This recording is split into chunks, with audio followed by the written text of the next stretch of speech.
senang sekali bisa berjumpa kembali pada siang hari ini, Bapak Ibu sekalian, pada program Discipleship Penuai. Kami percaya semua program ini semua terlaksana berkat dukungan Bapak Ibu sekalian dimanapun Bapak Ibu berada.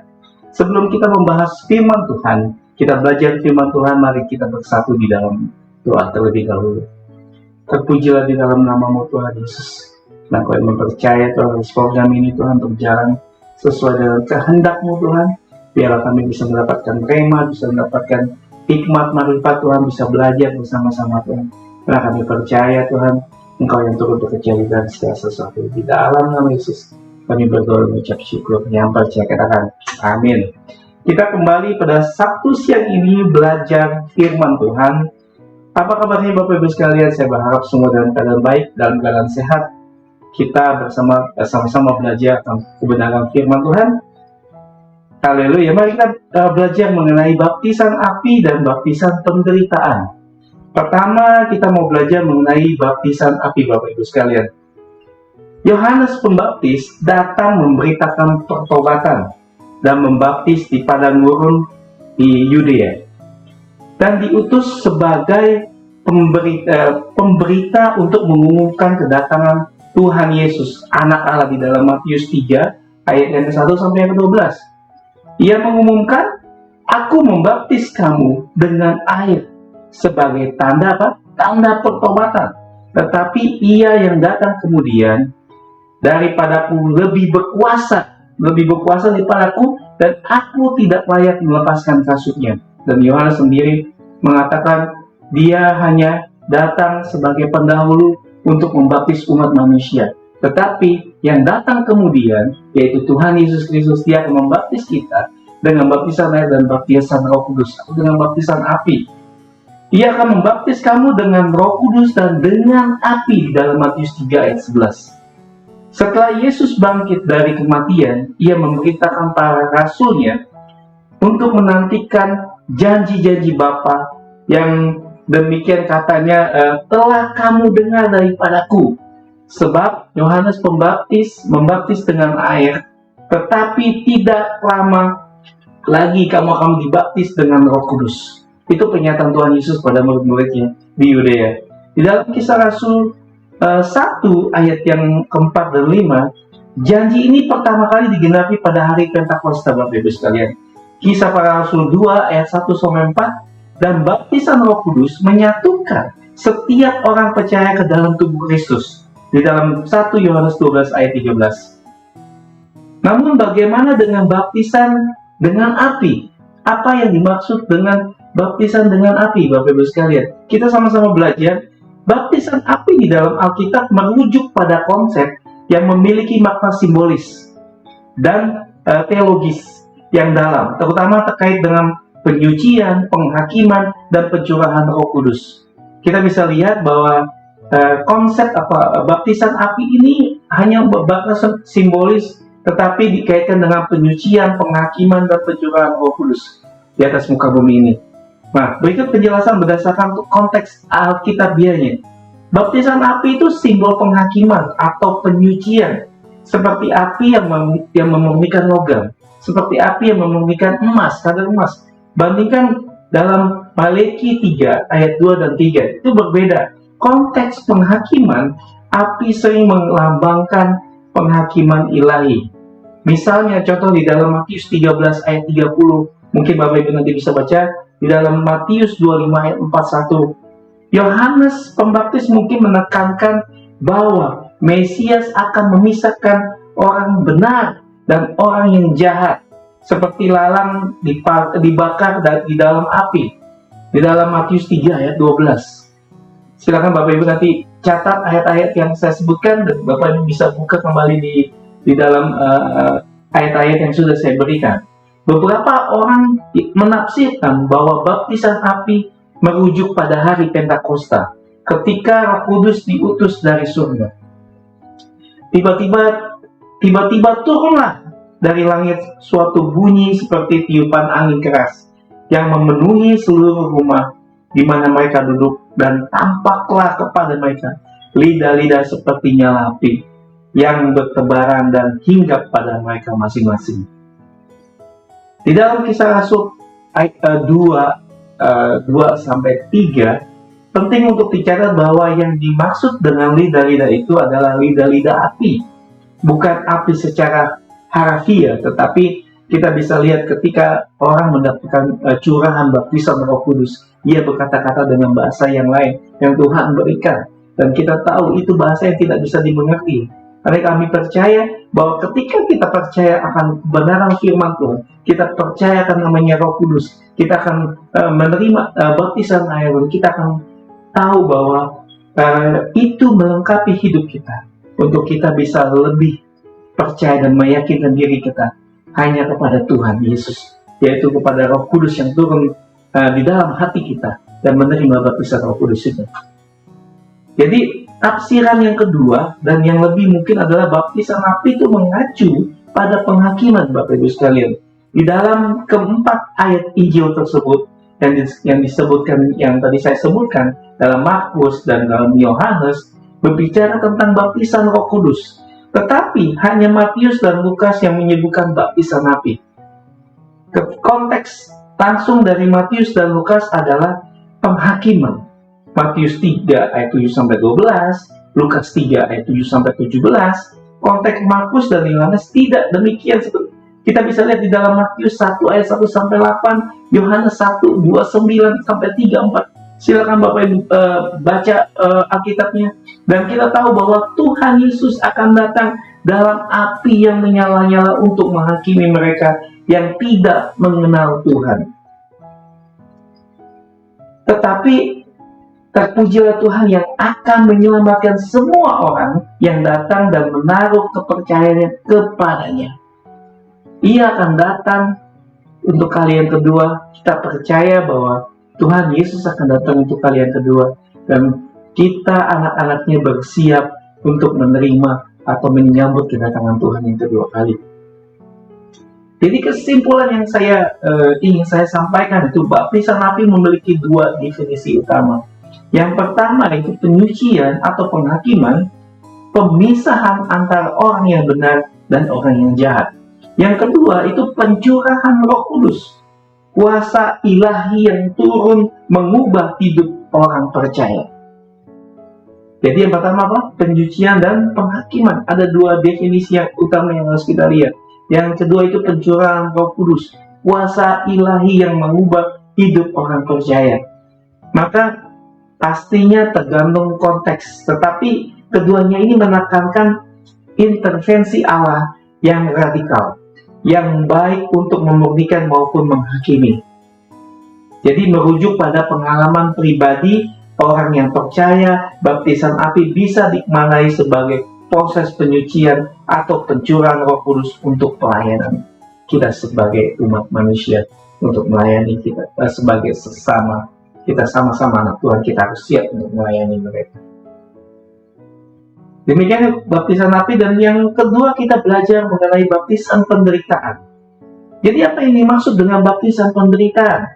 Baptisan penderitaan yang saya catat, konsep Alkitabiahnya yang terutama dikaitkan dengan penderitaan yang dialami oleh Yesus dan juga pengikutnya demi menjalankan kehendak Allah, kehendak Bapa. Konsep ini muncul dalam beberapa bagian Alkitab, baik secara implisit maupun eksplisit.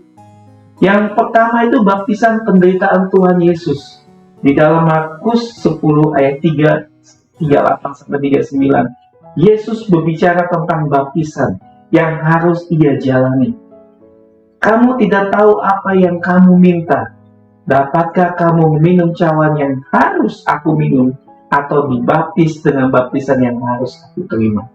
Tuhan Yesus berkata seperti itu di dalam Markus 10 ayat 38-39.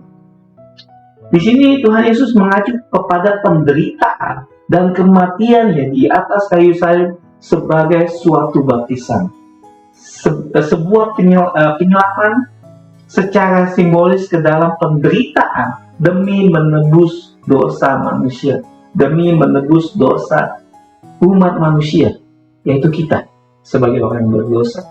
Dia datang, dia menyatakan untuk penderitaan ini harus kupikul untuk menyelamatkan manusia, menyelamatkan manusia yang telah jatuh ke dalam dosa. Jadi yang kedua itu baptisan penderitaan bagi orang percaya. Rasul Paulus juga berbicara tentang ikut serta di dalam penderitaan Kristus. Seperti di dalam apa? Filipi 3 ayat 10. Yang kuhendaki ialah mengenal Dia dan kuasa kebangkitannya dan persekutuan di dalam penderitaannya, di mana aku menjadi serupa dengan Dia di dalam kematiannya. Rasul Paulus berkata seperti itu di dalam Filipi 3 ayat 10. Di dalam Kolose 1 ayat 24. Sekarang aku bersukacita bahwa aku boleh menderita karena kamu dan menggenapkan di dalam dagingku apa yang kurang pada penderitaan Kristus untuk tubuh, yaitu jemaat Tuhan. Ini tidak berarti bahwa penderitaan orang percaya menambah karya penebusan Kristus yang sudah sempurna, tetapi bahwa mereka turut menderita karena memberitakan Injil di dalam hidup, di dalam kebenaran. Kalau kita lihat cerita para rasul yang sudah kita tahu, mereka mengalami penderitaan yang luar biasa demi memberitakan firman Tuhan, demi memberitakan nama Yesus. Dimanapun mereka berada, dimanapun mereka memberitakan Injil, mereka mendapatkan penolakan, mereka mendapatkan rintangan, mereka mendapatkan cacian, bahkan ada yang martir sampai mereka melihat kemuliaan Tuhan. Penderitaan yang mereka alami tidak sebanding dengan apa yang Tuhan lakukan. Tetapi kita belajar dari para rasul bahwa ketika mereka memberitakan Injil, mereka dengan sungguh-sungguh yakin dan percaya bahwa di dalam penderitaan ini yang telah mati, Yesus mati buat mereka. Kita bisa lihat bahwa ketika para rasul memberitakan firman Tuhan, banyak orang yang bertobat, banyak orang yang mengikut Kristus, banyak orang yang datang dan melihat bahwa Tuhan Yesus adalah Mesias yang mereka cari, atau Tuhan yang mereka sembah. Makna yang ketiga itu baptisan penderitaan itu diidentifikasi dengan Kristus, Bapak Ibu. Menderita karena iman adalah bagian dalam mengikut Yesus dalam Matius 16 ayat 24. Menderita karena iman adalah bagian dalam mengikut Yesus. Kita harus percaya, sebagai orang percaya, penderitaan yang kita alami atau penderitaan atau sakit penyakit yang kita hadapi tidak sebanding dengan apa yang Kristus sudah lakukan buat kehidupan kita. Dia telah mati untuk memulihkan, menyelamatkan dosa manusia. Jadi pemurnian dan pertumbuhan rohani, penderitaan menghasilkan ketekunan dan karakter. Di dalam Roma 5 ayat 3-5. Jadi kesaksian bagi dunia ketika orang Kristen tetap setia di dalam setiap pencobaan yang dihadapi, itu menjadi kesaksian tentang kuasa Tuhan, kuasa Allah. Jadi kita bisa lihat bahwa baptisan penderitaan bukanlah ritual fisik, Bapak Ibu, melainkan pengalaman spiritual di mana orang percaya bersedia menderita karena Kristus. Sama-sama katakan kita, bersedia menderita karena Kristus. Baik di dalam penganiayaan, pencobaan, atau pengorbanan sehari-hari yang kita hadapi, ini mencerminkan ketaatan dan keserupaan dengan Yesus yang menderita demi keselamatan umat. Jadi ketika kita menghadapi masalah, ketika kita menghadapi sakit penyakit yang tidak kunjung sembuh, ketika kita menghadapi penderitaan atau kesakitan yang luar biasa, jadi kita bisa lihat, kita bisa memandang bahwa Tuhan Yesus itu mencerminkan ketaatan dan keserupaan kita kepada Tuhan Yesus. Kita jangan pernah mengeluh secepat itu, tapi kita harus berjuang. Anak-anak Tuhan, jangan pantang menyerah.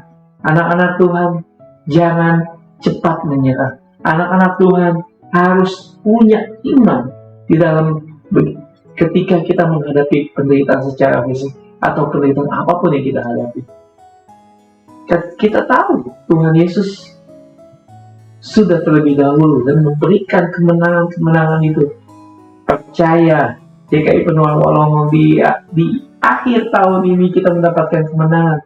Yang menghadapi sakit penyakit, Tuhan tolong. yang menghadapi masalah finansial. Tuhan tolong, Tuhan berikan jalan keluar, yang menghadapi mungkin tekanan atau penderitaan atau menghadapi permasalahan rumah tangga yang tidak kunjung sembuh, dan penderitaan ini kau terus menghadapi, tapi percaya bahwa setiap kita orang percaya, kita harus melalui itu dan percaya iman kita terus menguatkan. Karena hanya di dalam Dia ada jalan keluar, di dalam Dia ada permunian, di dalam Dia ada kelepasan. Dengar Bapak Ibu yang sedang menghadapi masalah rumah tangga, mungkin yang sedang dalam menghadapi perceraian saat ini, percaya, jangan menyerah. Tuhan Yesus memberkati. Lalu kita percaya bahwa setiap anak-anak Tuhan akan Tuhan tolong. Bagaimana cara pandang kita untuk memandang? Jangan kita memandang seperti orang duniawi, tapi cara pandang kita menuju melihat ke Tuhan, melihat Allah kita, melihat Tuhan Yesus bangkit dalam hidup kita. Percaya di tahun ini kita akan mendapatkan kemenangan yang luar biasa. Haleluya.